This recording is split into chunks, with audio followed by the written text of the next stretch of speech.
I've been using the M3 MacBook Pro 16-inch for a little over a month now, and I've got a few new thoughts about it, and honestly, it's changing the way I'm working, for the better. Now, while I'm aware this device doesn't exist on an island alone, I'm going to preface this video by saying that the M1 Pro and the M2 Pro are probably going to suit you well, and many of the thoughts and conclusions that I have on this laptop would likely apply to those as well. There are enough granular comparisons of the M1 Pro, M2 Pro, M3 Pro online. So for the person who wants to know if this device on its own is great, well, it is. So let's get into it. What I'm learning is that this MacBook Pro with an M3 Pro chip, it won't make you a pro. It won't give you the experience you need to become a pro. What it will do is it will stay out of your way while you're doing professional work. Let me elaborate on it a little bit more. True pro machines, they don't lag, they don't die, they don't glitch, they don't crumble under load. They allow you to do the work that you need to do without distracting you with the device itself. And I think really people are losing sight of that because these new MacBooks definitely do that. This laptop stays out of my way while I am the professional that I aim to be. I rarely have to think about the pitfalls that have been historically associated with laptops like poor keyboard, poor battery life, poor display, poor trackpad, poor ports. Let me clarify this. Laptops of the olden days used to have to make trade-offs consistently. For instance, if you wanted performance, there goes your battery life. If you wanted a nice display, there goes your battery life.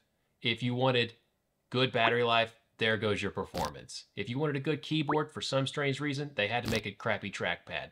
If you wanted to have tons of performance and you wanted it to be able to handle everything that you wanted to throw at it, a lot of times that was a sacrifice of portability. There were these trade-offs. So those trade-offs are constant reminders of sacrifices that you've had to make during your workflow.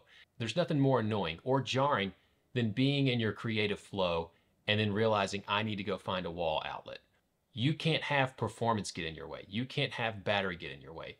You can't be typing something with a bunch of typos because then that's a terrible keyboard experience. You can't be trying to drag and drop things with a crappy trackpad. All of these things are constant reminders of trade-offs that you've made when you purchase a device. This is the first device I've really owned that I do not feel that. I do not feel any sacrifice, and I can get through genuine work without worrying about really any of those things. Now, I've always said good technology gets technology out of the way, and a prime example of that is the iPhone. The iPhone got cameras out of your way, it got GPS devices out of your way, calculators, desktops, laptops, texting, cell phones, beepers. It got a ton of things out of your way. And that's what made it so versatile and so powerful, is that it got tons of tech out of your life and consolidated it into one. It's why everyone has one. Now, I'm finding that my M3 Pro MacBook is such a no-compromise laptop, it even gets the desktop out of my way.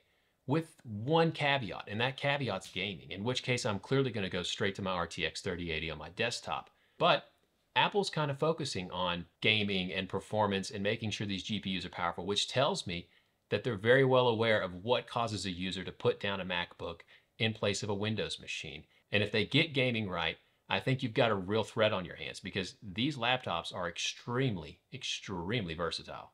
Now, I don't like getting caught up in the spec war. And I said in my last video, I don't really like benchmarks because they're synthetic and they can give you some insight of what you can expect. Do not get me wrong, there's absolutely a use case for benchmarking. I just find that benchmarks a lot of times cannot really quantify the experience. And in all honesty, Apple hides behind the fact that they can deliver an experience because it's unquantifiable a lot of times. Many times people would say on Android, for instance, wow, we've got 8 gigs of RAM or we've got 16 gigs of RAM or whatever it is with specs. And Apple wouldn't have that kind of hardware. Fundamentally though, Apple still had a decent product because of their experience. And Apple can kind of charge more because of this intangible thing called experience. And in some cases it's worth that, in some cases it's not. But fundamentally, I think tech YouTube is kind of losing a little bit of sight with the experience. And we honestly have to ask ourselves, when we use these devices, what is the thing that I'm going to interface with most? And for me, it's the keyboard, it's the trackpad, it's the display. I need some decent ports. I absolutely need good battery life. Fundamentally, those are the things that I interface with the slight exception of occasionally, I need a little bit more performance out of my machine. I don't want to struggle dragging something on a timeline, for instance. Meanwhile, I'm thinking about the next few frames and I can't get through to them yet. I have to wait on my device to catch up. That's jarring. That's something that I would interface with, and that's real world experience. I do not have that issue here at all. As a matter of fact, everything is so seamless and so smooth on this machine that I really am never reminded of it. And it's an insane feeling when you can really say that after all the laptops that I've owned over the years, all the devices that I've owned over the years, I've never really felt like I have a device that genuinely will last me 10 years. And it could just be because I'm getting older.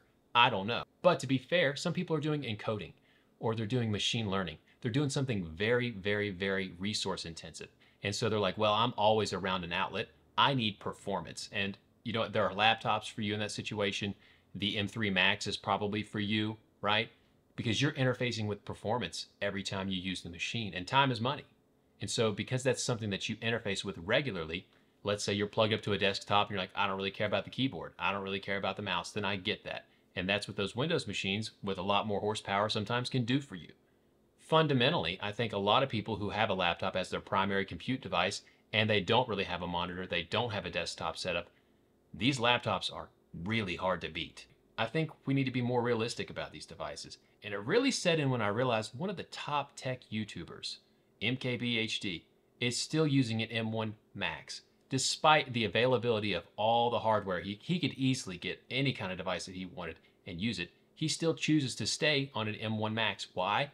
That's because every time he interfaces with it, it doesn't get in his way.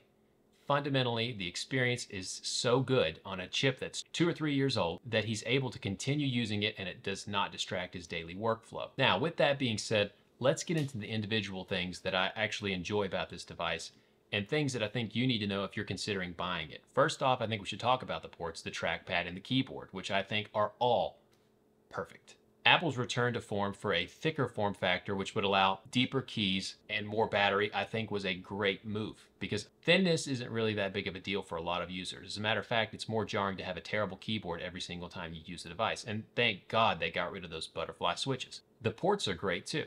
I think you get tons of flexibility with Thunderbolt ports scattered throughout the laptop, and that's a little bit of future proofing. We have MagSafe, SD, and HDMI, which I thought was long gone, and I'm glad it's back. Good news is that it's HDMI 2.1 this time. So now I can actually plug it up to my LG OLED display and it natively has HDMI 2.1. But if that's a problem for you and you're on M1 Pro or you're on an M2 MacBook, you can actually fix that with my first video, in which I will link somewhere up here or down here, where I go over how to get HDMI 2.1 functionality on those machines. That way you can get 4K 120 Hertz if you need to.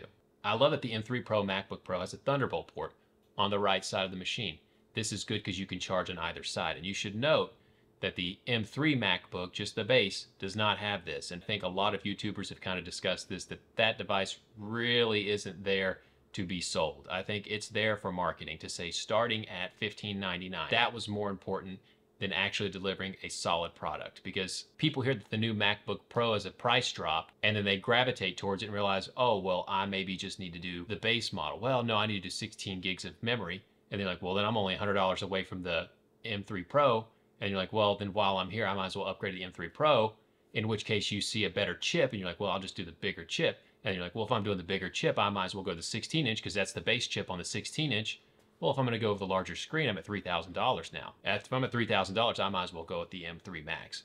It's literally some stair-step economics that Apple has absolutely mastered. Now, the trackpad is still the best in the business. I've used tons of trackpads, and I've actually had some decent trackpads out of Windows machines. I think my XPS had a pretty good trackpad, but there's still no trackpad on Windows or any other machine, in my opinion, that has the utility and the seamless operation as the M3 MacBooks do. And really, that like I said earlier in the video, that applies to M1s and M2 MacBooks as well. All those trackpads are literally best in class. There's one subtle difference with the ports this year, and it's not any new ports other than HDMI 2.1, but it seems Apple's taking a stab at fixing the port chipping issue. My M1 MacBook Pro, I had it for less than a year, and it started chipping at the USB-C slots.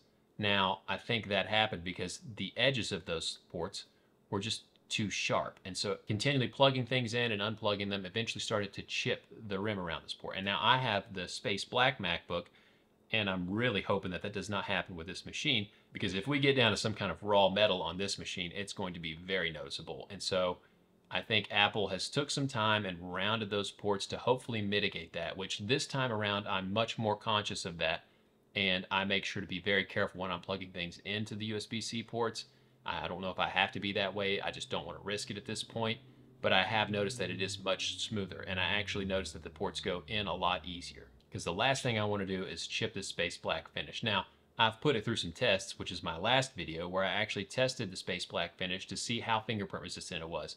If you want to check that out, I'll link that one in the description or put it somewhere around here as well. Now, the display of this laptop is very good. And like I said earlier, if you're on an M1 Pro or an M2 Pro MacBook, a lot of the stuff is going to kind of translate over to those as well, because I did not have an issue with my M1 Pro MacBook display. It was wonderful. And so this one's actually a really, really good display. I don't have much to say about it other than the fact that it's got it's 600 nit brightness instead of 500 nit at standard dynamic range. So that's 20% more brightness. I never had an issue with the device not getting bright enough.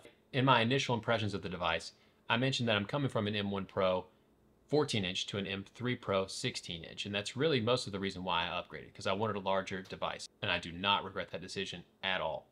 The 16-inch form factor was the way to go for me, and I got the smaller one because I live in a tiny house, and I assumed that smaller would be better in this situation. However, I think it's nicer to have a larger display at my fingertips for those times where I don't want to work in my office or I want to work on the couch, and I do frequently split screens. As mentioned earlier, I did move from M1 Pro MacBook to an M3 Pro MacBook, and performance is definitely better. Is it noticeable for me? Not really, right? I did do a little bit of gaming on the M1 Pro, and I do a little bit of gaming on the M3 Pro. Neither of those games are even remotely taxing for this system, so in reality, the performance is just always good with these machines, at least for me. It never causes any issues. I've never once said, man, I need more performance out of this laptop. It has always been ready and willing for the occasion. Now, the real deal, battery life. I suspected initially in my thoughts that having more efficiency cores this year would mean that I would have a more efficient machine. That on top of the fact that it's a larger battery in a larger form factor with better cooling on 3 nanometers, I would assume that I would have a longer battery life. And in my initial impressions, I was like, hey, yeah, the battery life is way better. Now, that could have been from a degrading M1 Pro battery. I don't know. But this one is insane. I don't even think about battery, and it's still to this day the best laptop I've ever owned in terms of battery life, and it should be. I feel very liberated in that I'm never searching for outlets. And when I'm doing Excel and Chrome and just general compute, the battery feels like it just doesn't drain.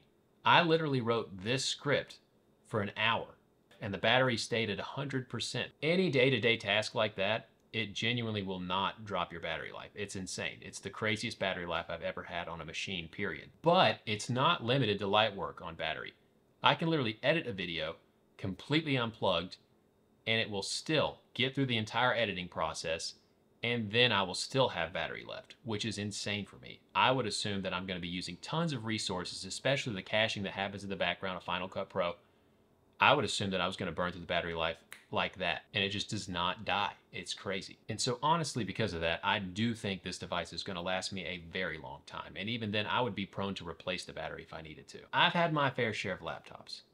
I've had Razer Blade laptops, I've had Surface laptops, I've had Yogas, MacBook Airs, MacBook Pros, XPS 17s, and yes, this is the newest and thus should be the best. But there were major pitfalls to those devices that are still plaguing their newer iterations. Seeing that Apple solved all the problems those devices had and ensured the fundamentals are there is not only the reason I think these laptops are in fact the best ones around, they are even attacking the next reason I find myself putting my MacBook down, which is gaming, which means they are really keeping a pulse on the usability. And all of this is simply not possible if they didn't ditch Intel and take ownership over their chips, which I think will go down in history as one of the best decisions they've made. Regardless, the M3 Pro chips, they get some hate for a few things like lower memory bandwidth compared to the previous Pro chips, but focus on what you really use every day with the device. Anyways, if you're still around, I just want to say thank you. And what are your thoughts? Do you think the M3 Pro lineup is a bunch of garbage? Let me know. I love to read the comments. I respond to all the comments because you know what? Having a channel's been refreshing. It's nice that I can actually talk tech to anyone without their eyes glazing over. It's definitely been refreshing, and I read every single comment that you leave. And so, hey, if you have anything to say about it, I'd love to hear it. Let me know. And I guess just like, comment, subscribe, and see you guys in the next one. See ya.